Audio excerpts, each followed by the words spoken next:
Hey, welcome to Conversations on the Co-Mission. This is where we're talking about the trends, the topics, and the issues and missions that impact both our missionaries and churches around the world. My name is Tony Bulawa, and I have with me our Southeast Asia Director, Stephen Madoff, our co-host. Well, hello there, Tony. Me and you have just had an exciting week in our lives. Mm-hmm. We have just concluded our BIMI leadership meeting, where we have had the privilege to hear from all the various field directors associated with our ministry and all that God is doing around the world. It's a tremendous blessing. What a blessing to be a part of that and to hear what God is doing in so many areas of the world. I mean, the statistics of people coming to Christ, churches being established, baptisms happening all over.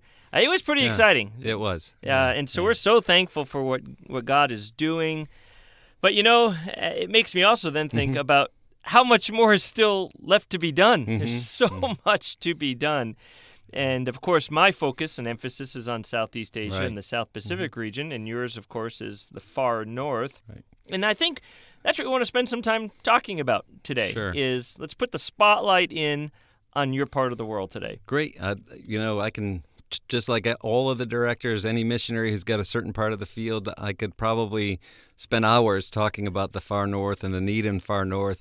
We had a great previous year. You know, we as directors at that meeting give our stats and all, and I was really encouraged to see that our missionaries, our BIMI missionaries, in the past year had reported, I think, just about a 10% increase in professions of faith.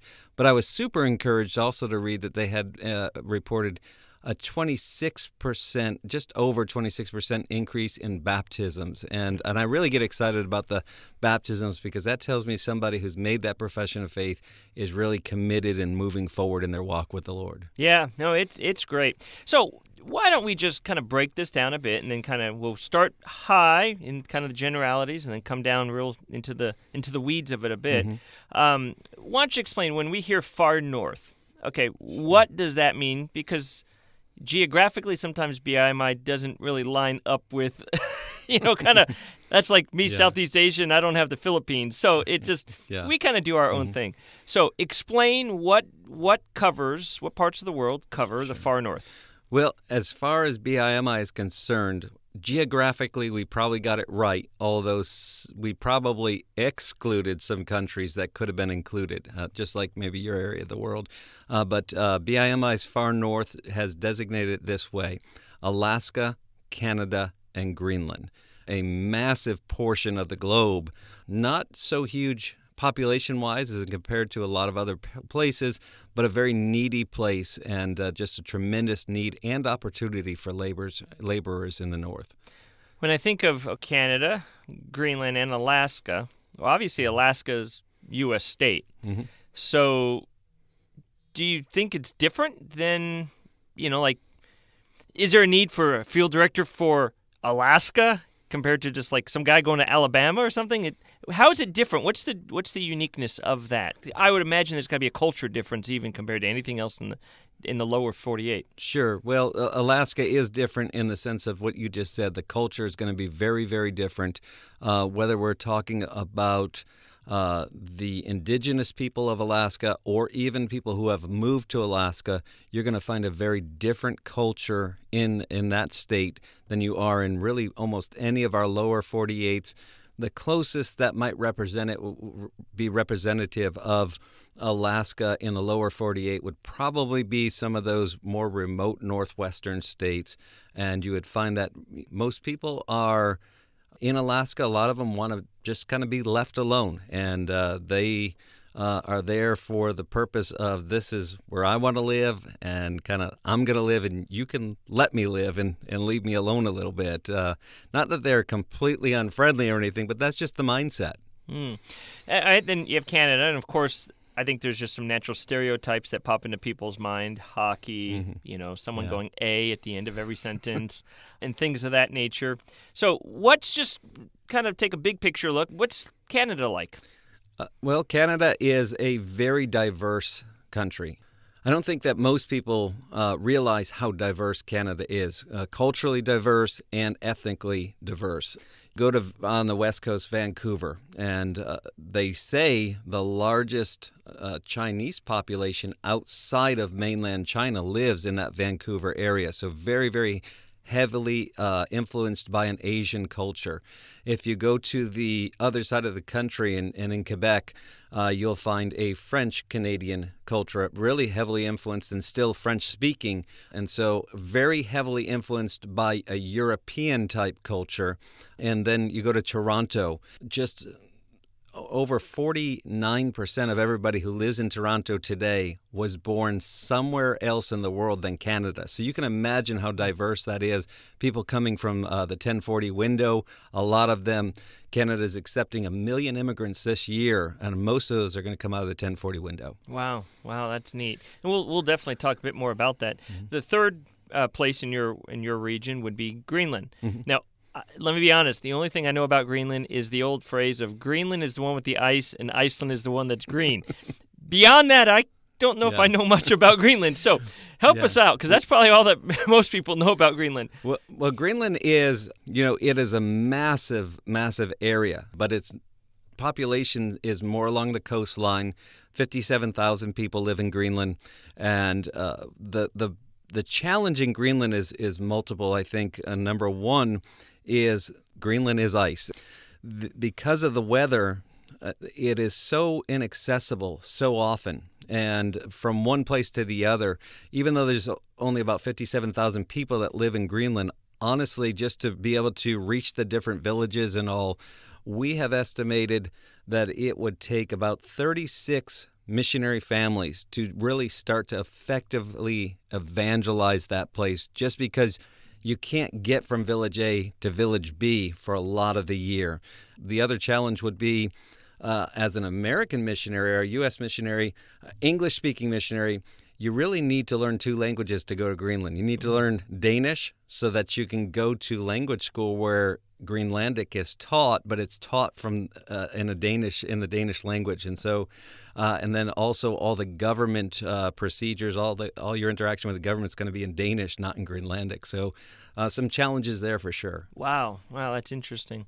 I think I'm just like every other person, really, and when I think about some of these places specifically, is that when I think of missions, I can't say that Greenland, Alaska, and Canada are the first places in the world that pop in my mind. I think the average person thinks of Africa, then maybe thinks of some other remote areas, but these places don't really kind of jump into my mind as, missionaries, we need to send missionaries there. So religiously, what is it like? From a religious perspective, you're going to find pretty much every kind of religion you can imagine in the world. You're going to find it in the far north in some area. You're going to find animism surely in Greenland. You'd find it in Alaska. You'll find it in Canada as well with the indigenous people, or the First Nations people as they call them in Canada. You'll find Roman Catholicism. You will find Buddhism. You will find really just a plethora of religions across the board. It seems like, honestly, if you can name it, it's there in some aspect. Okay. Now, you had the privilege of serving the Lord in Quebec. And again, all I know about them really is they're French, and they often just try to decide, are we going to stay a part of Canada or annex ourselves out? Right. That's again all I know. So kind of break down, what was it like there, and then how is that similar or different than kind of some of the other parts of Canada? So Quebec is really very different from the rest of Canada. It's really, a lot of people will ask me, well, what's it like in Canada? And they'll mention something, and I'll say, it's really not fair for me to comment on that from a person who's lived in Quebec from that perspective, because it is so very different than the rest of Canada and English-speaking Canada. They do have a very unique culture, and they do cling to that. The area we served in was very, very French-speaking. But if you're down in Montreal, you'll find a lot of English speakers now. In fact, recently when my family and I, last time we were in Montreal, we were surprised when we would walk into a business and be greeted by people who spoke instantly English to you. Now, they hadn't heard us speak amongst ourselves or anything. It was just the language that they chose. And that was not the norm when we lived there. You were always greeted in French, and you responded in French. But in Montreal, it's very different now. Very diverse again. A lot of Muslims in Montreal when I was there. Honestly, probably the largest religious group that I came across other than human secularism was Islam. Now go to the north, go a little bit further into the interior of Quebec, and you'll still find a very heavily Catholic influence there. Wow. No, that's interesting. I mean, I'm a hockey fan, so everything I pick up on is through hockey. And I even learned the Canadian national anthem because of watching hockey games where they sing it out at the before each games. But I know there's so much more to it. Now, I do know this. It's cold up there. You get the cold parts of the world. Yeah. And I would guess that sort of makes your region somewhat unattractive to someone considering missions. Yeah. Because let's face it, do I want to go to a place where it's like below zero all the time? Yeah. Or do I want to go to a place that's got a nice average temperate weather?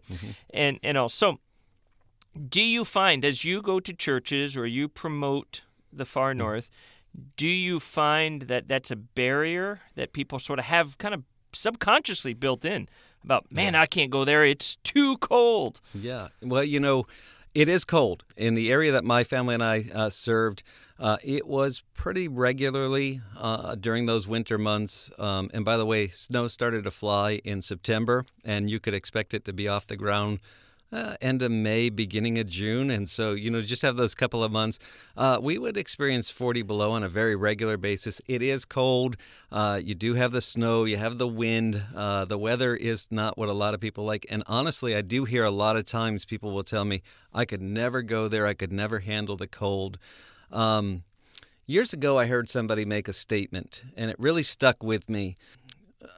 I think I was in a missions conference when I heard somebody make this statement, and they said, the world will do for gold what a lot of Christians will not do for God. And I heard that statement, and it just really, it resonated with me. And I began to think about the far north. I began to think about that very excuse. Well, it's cold, it's freezing there, and I wouldn't want to go. In the end of the 1800s, we had a major thing happen in the United States and Canada. We call it the gold rush. Thousands and thousands and thousands of people rushed into Alaska and into the Yukon region of Canada and faced those cold weather, and just all the harsh environmental things in the pursuit of gold. Honestly, to this day, that is still happening across the far north. In Alaska, you think of the oil fields. They're still searching for minerals across all of Canada that exist. In Quebec, there's a particular place where we have a missionary serving in an area called Val d'Or, Valley of Gold, where a gold mining company literally came in and bought all the land from underneath people's houses, paid to move their houses to another place so they could mine gold in that particular city. People are exploring the north of Greenland. We have countries like Australia, where you served, spending millions and millions and millions of dollars to explore the far north of Greenland for minerals. And so you look and you say, well, these people are doing this for gold, for the riches. But we don't have a lot of people flocking to the north with the gospel. And, as harsh as that statement is, people will do for gold what they won't do for God. It's a harsh reality in the north as well. And it really, honestly, it's one of those things that I think about often. It breaks my heart to think that there are so many people out there willing to do for a material that's going to perish and burn away what they're not willing to do for eternal souls. And there's just such a tremendous need for those who will say, you know what, it doesn't matter if it's 40 below. I'll weather the 40 below. Look, it's going to be, I don't know what the climate in heaven is, but I know it's perfect. So you're going to have an eternity of perfect. So if it's just a lifetime here on earth, whatever that is, spending it in the far north, but souls are saved, it would be worth it. And honestly, maybe I'm a little different. Maybe I'm made for the cold. I enjoy it. I've been to Papua New Guinea. You're part of the world.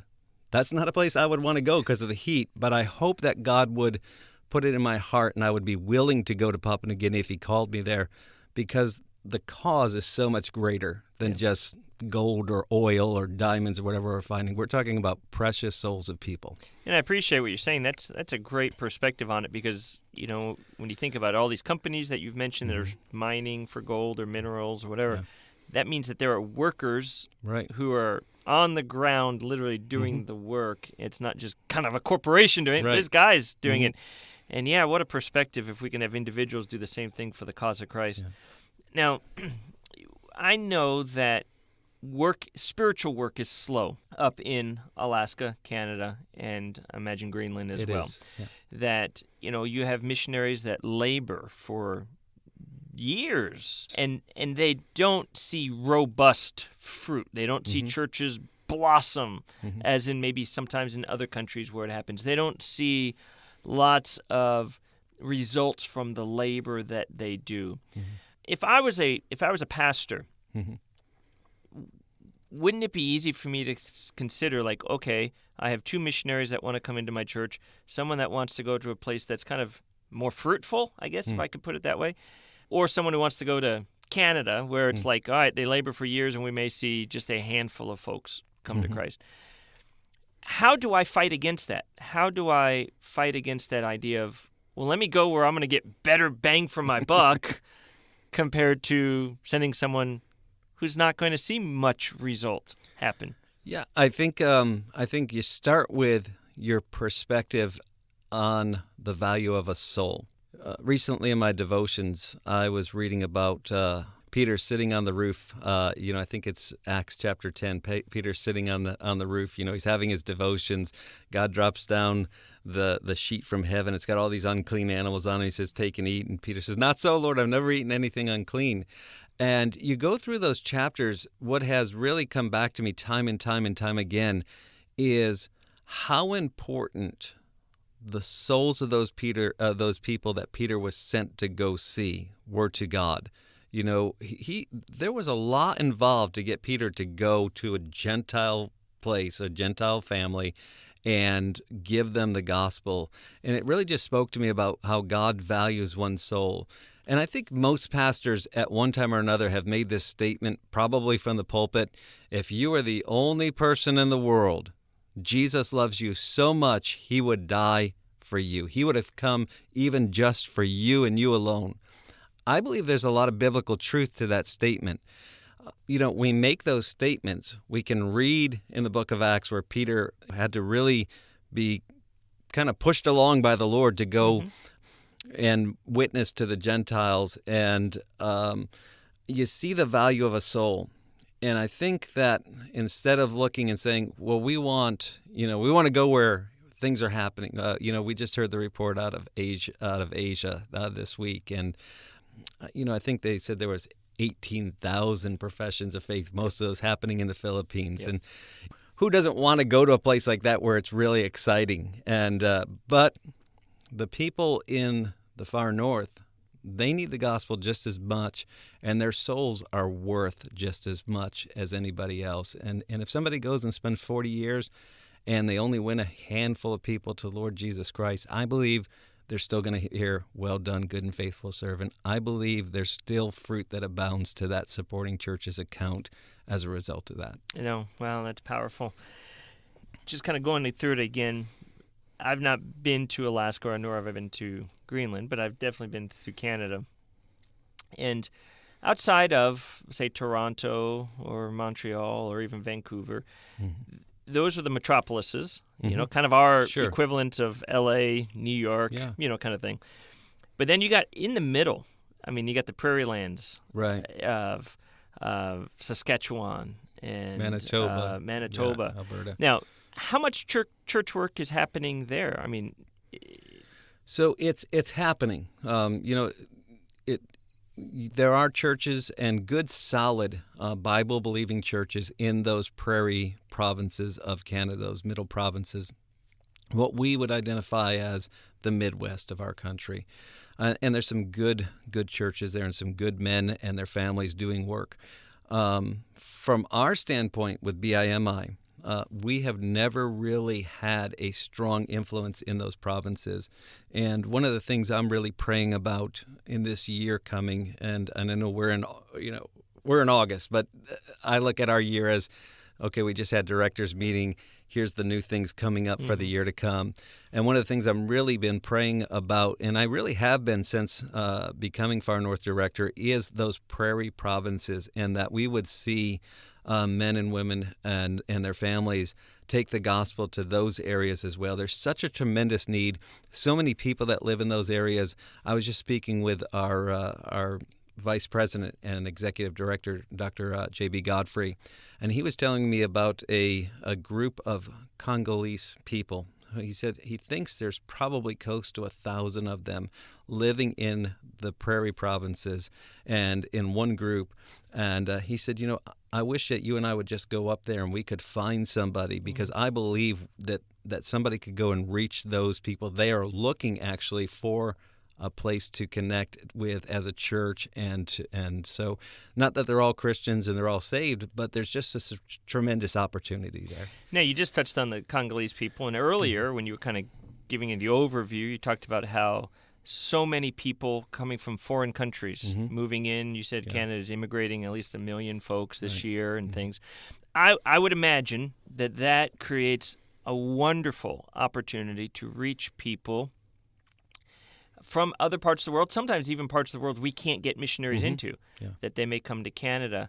And talk a little bit about that. Talk about this kind of opportunity of the world coming to a place where we can get to and kind of share the gospel with them. Yeah, about 1.5 years, maybe 2 years ago, my family and I were driving across British Columbia. We were on the eastern side and going down into Vancouver. And as we were making our way across and hitting some of those more highly populated areas, I mentioned to my family, I said, this is kind of like the 1040 window in the north. And there are just so many people who have come there from the 1040 window. I met and went soul winning with a man in Vancouver who immigrated from Ethiopia. 1040 window. There's people from Senegal over in Montreal, and just began to think about that and that statement 1040 in the north. And we've created this project, or started this project, called the 1040 North. And you can see more about that in detail on the bimi.org Far North page, with a video there that presents 1040 North. The idea of it is simply this: let's reach these immigrants, these human resources. We're all about getting to the gold and the mineral and those resources. Let's reach these human resources that God has put on our northern border and see them saved, see them get involved in missions and in their local church right there in that country, in Canada, but also reach back into those 1040 window nations where they have access and ability that it would take a missionary, an outsider, years and even decades to attain. Let me give you just an example. Absolutely, I'd love to hear one. The man I was soul winning with on a Saturday morning in Vancouver. He's from Ethiopia. I didn't arrange this. The Lord had already put this on his heart. But from our church in Arizona, we had a young lady who married a man from Arizona. They serve in Ethiopia today. And they had been up to our missionaries' church there in the Vancouver area, met this Ethiopian man. And God put it on his heart, and he said, I'm not going to go back to Ethiopia, but I own land and I own property and even buildings there. And he has given to that missionary couple out of Arizona, the young lady from our church, given to them his property to start a church in Ethiopia. It would take them 10 plus years to be able to establish themselves in Ethiopia, to be able to, get that kind of property and get that kind of start. I mentioned Senegal, and I think probably subconsciously on purpose. Young man emigrated from Senegal to Montreal, met one of our BIMI church planters there, and he immigrated with this idea: I'm going to go get a better life, become a engineer, and go to college as an engineer. Well, he gets connected with one of our BIMI church planters, and God begins to work in his heart as he hears the word of God, as he's discipled and he's growing in Christ. He's in Bible college today. His heart's desire is that God will let him go back to his people and begin to reach people with the gospel there. And that's just two great examples of what the 1040 North Project is. It's simply this. The 1040 window hasn't changed. It's still in the 1040 window where it always has been. But the people from the 1040 window are moving to other places. And I think we need to be strategic in how we look at missions and use those human resources that God has given us in the North to reach back into the 1040, your area of the world, the 1040 window, and reach back in there in a more effective way than maybe we've been able to do in the past. And so I'm really praying that God will use that in a really great way. But to do that, we need more laborers in the North. Wow, I really appreciate all of this, Tony. It's just a great presentation of your region, of Greenland, of Canada, and of Alaska. So thank you so very much. If anyone has any questions for our Far North Director, you can email him at farnorthdirector@bimi.org. You'll see it there in the show notes. Also, we encourage you to download, share, rate the podcast if you're enjoying what you're hearing. That would be greatly appreciated. And if you have any kind of suggestions or recommendations for future podcasts, please pass those along. We appreciate those who've already given us some suggestions, and we thank you for that. We look forward to tackling those down the road. But as we wrap up today, may I encourage you, spend some time praying for the far north. Greenland, Canada, and Alaska. Pray that God would call forth laborers. Pray that God would help encourage those missionaries out there who are faithfully serving and doing the work of the cause of Christ out there in Canada. Thanks so much for sharing your heart, Tony, and thank you so much for all of you out there listening. May God bless you this week.